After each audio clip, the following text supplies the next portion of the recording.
Ustadz, bolehkah bernyanyi tanpa musik? Kalau musik hukumnya haram jelas.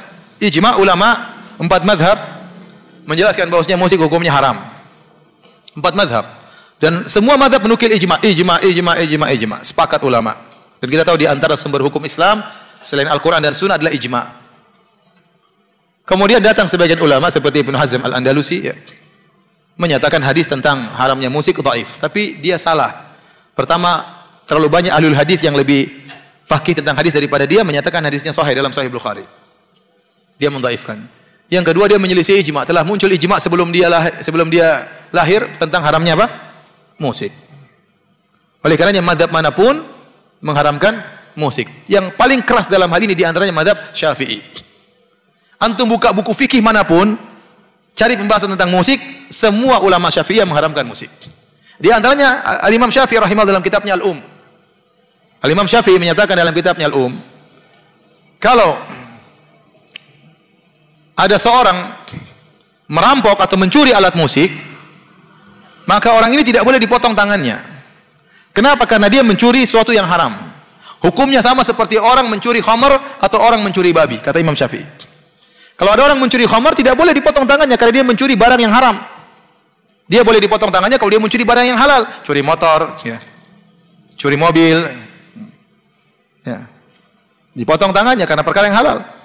Bayangkan Imam Syafi'i menyamakan keharaman alat musik seperti haramnya khamar dan haramnya babi.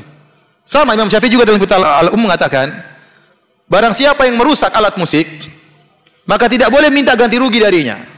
Sama seperti seorang yang merusak khamar, datang ke rumah orang dihancurkan khamar orang, maka tidak boleh minta ganti rugi. Meskipun dia salah, mungkin dia masuk dalam rumah orang salah, tapi tidak boleh minta ganti rugi gara-gara memecahkan khamar, karena itu barang yang haram. Di sini lagi Imam Syafi'i menegaskan keharaman alat musik seperti haramnya khamar dan haramnya babi. Bahkan yang paling keras adalah Ibnu Hajar Al-Haytami, salah seorang ulama besar dari mazhab Syafi'i yang dijadikan patokan ulama Syafi'iyah mutaakhirin. Dia mengatakan, dia punya buku judulnya Az-Zawajir an Iqtirafil Kabair, tentang larangan terhadap dosa-dosa besar. Dia sebutkan dosa besar pertama, dosa besar kedua, terus sampai pada dia sebutkan dosa besar sekian, yaitu mendengarkan alat musik, menyamainkan alat musik. Dia sebutin, dia anggap memainkan alat musik adalah dosa besar. Ada khilaf di kalangan orang ulama Syafi'iyah, apakah memainkan alat musik dosa besar atau dosa kecil. Namun yang rajih adalah dosa besar, sebagaimana dirajikan oleh Ibnu Hajar Al-Haytami. Makanya saya katakan musik hukumnya haram, ya. Oleh karena saya heran ada sebagian dai-dai di tanah air kita yang mengaku bermadzhab Syafi'i, bahkan menyuruh orang untuk bermadzhab Syafi'i, bahkan mencela orang yang tidak bermadzhab. Tapi kalau sudah bicara musik, dia tinggalkan madzhab Syafi'i. Benar, dia tinggalkan madzhab Syafi'i. Tidak ada satu madzhab pun yang dia pakai. Madzhab Syafi'i enggak, madzhab Hambali enggak, madzhab Hanafi enggak, madzhab Maliki enggak. Kenapa? Semuanya musik haram. Padahal dia mendengung-dengungkan harus madzhab Syafi'i, begitu masalah musik, dia tinggalkan madzhab Syafi'i. Enggak tahu kenapa. Ini hukum musik. Nah, bagaimana dengan nyanyian tanpa musik? Maka Imam Syafi'i juga menjelaskan nyanyian tidak sama dengan musik, ya. Hukum nyanyian, ya, boleh kalau terlalu banyak menjadi makruh selama tidak pakai alat musik. Hukum asalnya boleh.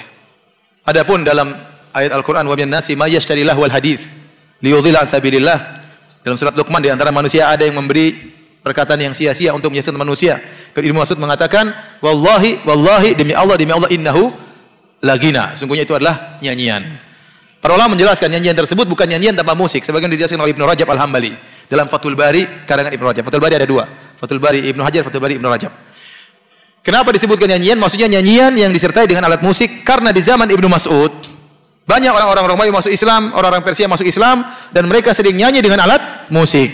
Sehingga maksud dari Ibnu Mas'ud dalam ayat tersebut tatkala dia menafsirkan lahwal hadits, kata-kata yang sia-sia haram, ini maksudnya nyanyian yang disertai dengan alat musik.